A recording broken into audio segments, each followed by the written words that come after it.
Estamos de volta para o nosso último bloco aqui do Roda de Entrevista, que hoje está conversando com o médico psiquiatra Jim Aliuntar. A gente estava conversando aqui no intervalo para a gente falar de um outro assunto agora, que é a questão da psicopatia. A gente tem um monte de psicopata do nosso lado e não sabe, doutor. E pior é que a gente tem aí a imagem daquele psicopata do serial killer, daquele que mata, enfim, daquele que esconde o corpo. Mas não é só isso, né? Tem aqueles que são mais leves também, que acabam estando ali do nosso lado. Sim.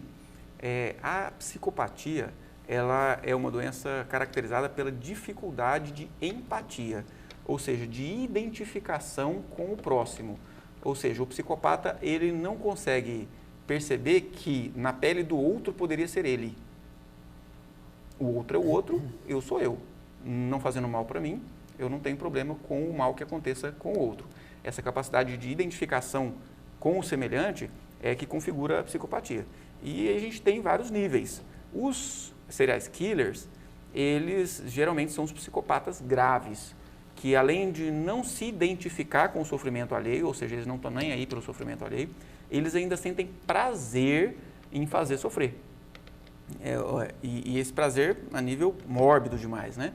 Mas nós temos, no nosso cotidiano, pessoas que têm comportamentos psicopáticos, digamos assim, que nós chamamos também de antissociais, ou seja, que infringem as regras sociais. Se eu tenho, por exemplo, no meu trabalho, uma regra social, ética, na verdade não tem lei escrita sobre isso, mas é da ética que eu não posso, por exemplo, passar o colega para trás do meu trabalho para tomar uma vantagem e ter uma promoção que ele que teria, por exemplo. Eu sei eticamente que eu não posso fazer isso, mas eventualmente a pessoa pode fazer isso, mas ela vai ter para com essa outra pessoa que ele fez o mal uma indiferença. Nossa, ele não se coloca no lugar do outro que ele subtraiu a oportunidade. Então, a gente vê isso acontecendo cada vez mais, o quanto mais a sociedade estimule a concorrência, quanto mais a sociedade estimula a valorização do ter e não do ser, não do sentir-se bem. Então, a violência que a gente vê nas ruas, ela não é à toa. Então, existe esse culto da indiferença pelo próximo, pela outra pessoa. Então, pessoas que não necessariamente são psicopatas, mas cometem crimes, né, de uma certa forma, estimuladas por essa cultura da criminalidade ou da desvalorização do sofrimento das outras pessoas. Doutora, a gente está vivendo numa época que eu acho que existem muitos transtornos mentais, muitos problemas de saúde mental que estão aí e as pessoas de repente não conseguem reconhecer, não sabem quando elas precisam procurar a ajuda de um médico. Por exemplo, quando a gente está falando de estresse, todo mundo trabalha muito hoje em dia, corre demais, vai para um lado, vai para o outro, pega carro, vai para a escola, enfim, é uma correria sempre, a pessoa nunca está, às vezes chega num nível de estresse que fica estafado. E talvez não busca uma ajuda, não busca uma terapia.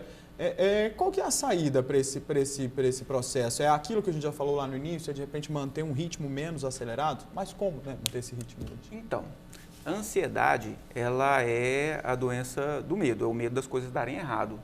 Se eu estiver trabalhando aqui numa empresa, num maquinário aqui, eu tenho uma máquina para eu tomar conta, né? Ela tem uns 3, 4 botões, uns parâmetros para eu observar, tá bem. Aí eu aumento, eu coloco 2 máquinas, aí eu coloco 3 máquinas, coloco 4, coloco 8, coloco 12 máquinas à minha volta, eu tenho que controlar todas. Ou seja, a minha percepção de que alguma coisa vai dar errado no funcionamento dessas máquinas é muito maior. Então, assim é a vida moderna. Então, antigamente, né, assim, uma vida mais simples, rural, talvez, eu tinha pouca coisa para controlar, era minha agricultura, era um carro. Hoje em dia, não. Hoje em dia, eu tenho o curso de pós-graduação, eu tenho o filho na escola, eu tenho a alimentação, eu tenho a violência, eu tenho, muitas vezes, 2, 3 empregos, 3 jornadas de trabalho. Então, esse aumento ainda tem de academia, estímulo, academia, esse aumento de estímulos e de frentes de atuação faz com que cada vez mais a gente tenha a percepção que eu não vou dar conta de controlar todas elas. E alguma delas vai sair fora do planejado e ter uma consequência desastrosa. Então, o que a gente tem que observar é que até onde eu consigo, até onde eu posso, será que eu não estou arrumando uma atividade demais? Será que não era melhor tirar um pouquinho e melhorar a minha qualidade de vida? Ou eu vou ficar nesse estresse todo, muitas vezes ganhar um pouco melhor para isso, mas ter uma péssima qualidade de vida? Muito questionado hoje em dia isso em relação às crianças. Então, será que está certo eu pegar, colocar no balé, no judô, na capoeira, na escola, no inglês, no alemão, né, na natação? E aí aquela criança fica o dia inteirinho, não brinca, não é criança, não vive a infância.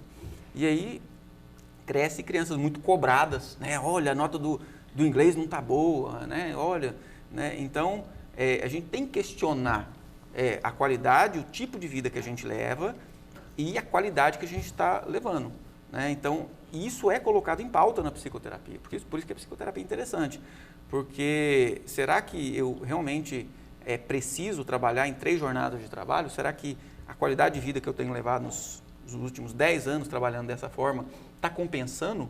Né? No final das contas, eu vou olhar, eu consegui pagar minha casa, mas e eu vivi? Né? Eu me sinto bem com isso? Eu vou estar na minha casa própria, ou seja, ou no meu carro próprio, ou no carrão do ano, e vou me sentir frustrado dentro dele, né? Por não ter conseguido investir na minha qualidade de vida, em crescimento humano, em perspectivas digamos assim, intelectuais, artísticas, espirituais, né, digamos assim.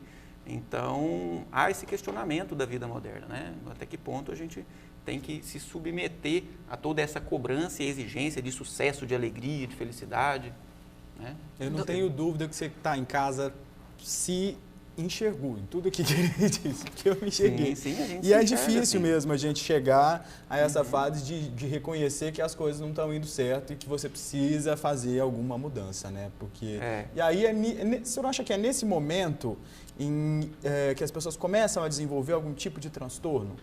A partir daí que aparece a síndrome do pânico, que aparece a depressão, que aparece todos esses transtornos que a gente está acostumado hoje em dia?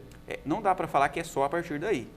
Mas, sem dúvida alguma, o excesso de frente de atuação, o excesso de responsabilidades, de funções, ela vai contribuir com a formação de uma ansiedade. A pessoa pode lidar com aquilo por um tempo razoavelmente bem, mas pode chegar a uma altura do campeonato em que ela não aguenta mais, ela, né, não tem tempo para fazer atividade física, né, não convive com a família, não tira férias. E aí, até quando isso vai se sustentar? E aí ele desenvolve uma depressão, uma ansiedade, que aí tem que parar tudo. Né? Então, a gente recomenda que as pessoas sempre questionem toda essa pressão cultural do dinheiro, do sucesso. Né? Eu tive oportunidade de dar uma entrevista sobre a depressão do fim do ano. O que é essa depressão do fim do ano, no final do ano passado?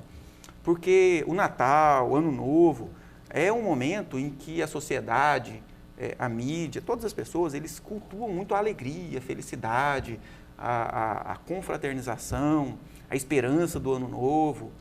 E muitas vezes essa proposta social, ela encontra um vazio dentro da própria pessoa. Não estou sentindo essa alegria toda do Natal, não. Nossa, está todo mundo falando que está alegre, tal, nem sempre está, mas eu estou muito frustrado. Né? Por quê? Porque não tem essa satisfação para com a vida para compartilhar daquele momento. Então, muitas vezes, a gente vê isso em consultório, há uma piora da ansiedade, há uma piora da tristeza, da depressão nesses finais de ano, né? Justamente por essa pressão de estar sentindo feliz, de estar sentindo alegre, de postar foto sempre alegre, né? Sorrindo, né? De sucesso no carro, tal. Mas que a sociedade hoje também meio que obriga as pessoas a serem felizes, né? A serem bem-sucedidas, completas, terem uma família bonita, não sei o quê. Um controle tudo emocional. muito Exatamente. Sim. A gente essa questão das redes sociais contribui para isso, doutor, na opinião do senhor? Demais. Essa questão da exposição do modelo perfeito? Sem dúvida alguma. Porque a pessoa vê os outros, né, alegres, feliz, está na praia, né, só posta foto de alegria e cobrando isso, né? Quando eu posto, olha, eu estou falando que eu estou assim, e eu estou bem assim. Você não está, não? Então, há uma cobrança sem dúvida alguma. E há essa necessidade, muitas vezes, da pessoa mostrar isso e viver num mundo virtual, muitas vezes, num mundo irreal, de demonstrar aquilo que não está sentindo na realidade. Isso aumenta muito a frustração íntima. Então, tem até um outro tema interessante também, que é a nomofobia, né, que é a dependência de equipamento eletrônico, configuram como dependência de redes sociais ou dependência de jogos, né, as meninas muito dependentes de redes sociais e de jogos, e mostra que dá prazer postar foto de si mesmo, dá prazer mostrar que está bem, né? Então, muitas vezes isso vira um vício. Ou seja, o circuito da recompensa nessas pessoas é ativado na hora que ele posta uma fotinha lá na internet. Aí ela fica só postando, posta um selfie, recebe um elogio e está tudo... Nossa, tô feliz. E continua Já postando. pensa na próxima E tem aquilo selfie. como uma fonte de prazer. Ou seja, aí ela perde as outras fontes de prazer e fica muitas vezes só naquilo ali. Doutor, voltando Sim. a falar da psicopatia, certa vez eu assisti a um filme francês chamado Genealogia de um Crime, que era com a Catherine Deneuve. No tribunal do júri, ela defendia um rapaz acusado de vários homicídios e quando ela foi traçar o perfil do réu, ela identificou que quando criança ele gostava de maltratar animais. Isso é muito comum hoje, crianças gostarem de maltratar animal, fazer aquelas brincadeirinhas de médico. Isso pode ser um indício que a pessoa via adulto ser um psicopata? Sim. Eu tive, inclusive, ontem, numa entrevista numa rádio, falando a respeito do TOD, que é o transtorno opositor desafiador, que é um tipo de transtorno infantil, e o transtorno de conduta, que seria a pré-psicopatia.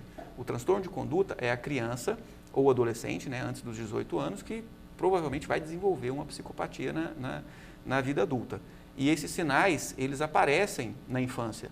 Então, essa dificuldade de identificação com o outro, de se colocar na pele alheia, aparece desde a infância.